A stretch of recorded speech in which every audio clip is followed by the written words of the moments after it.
An American journalist has claimed that he was detained on Monday after trying to enter the World Cup stadium in Qatar, where same-sex relationships are outlawed, while wearing a rainbow shirt in support of the LGBT community. So this is Grant Wahl is his name, and he put a picture up there very proudly. He's got the rainbow flag, and he says, "Just now, security guard refusing to let me into the stadium for USA Wales.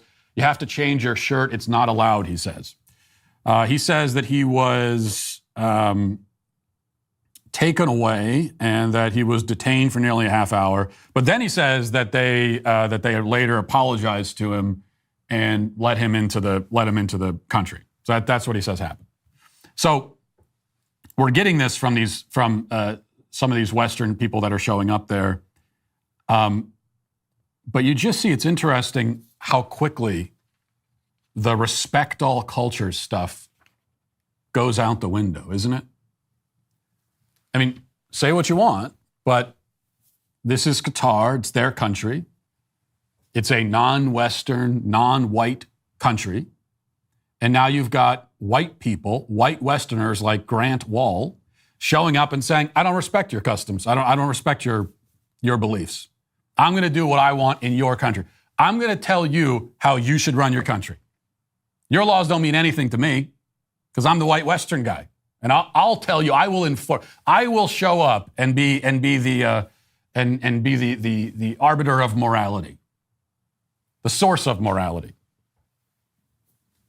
It is a form of this kind of moral colonialism.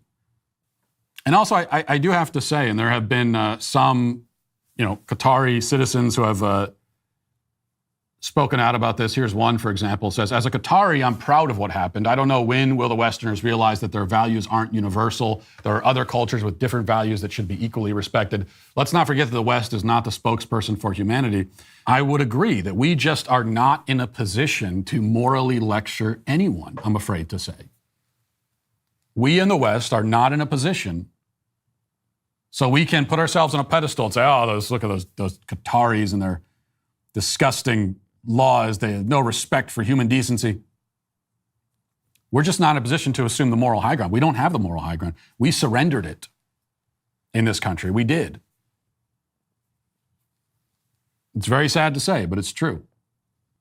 Well, the problem is that the other countries, when we say that, when we give that pitch and we say, "You should be more like us," well, the members of the other country, they look at us like freaks. They look at us like a bunch of confused weirdos. They look at us and say, "Well, I don't want to be like you. Why would I want to be like you? You mean over in your country where you think that men can get pregnant? You mean over in your country where you're sterilizing little boys to turn them into girls? You are surgically and medically altering little boys to make them girls, and you think we want to be like you?" It's not a convincing sales pitch. It's about the culture. Okay, they're not looking at our politics. They're looking at our culture. And these non-Western countries are seeing our culture and seeing a culture that is just caving in on itself, that is eating itself. And they're saying, I'm not interested in your moral lectures. Can you blame them? I can't. I just can't.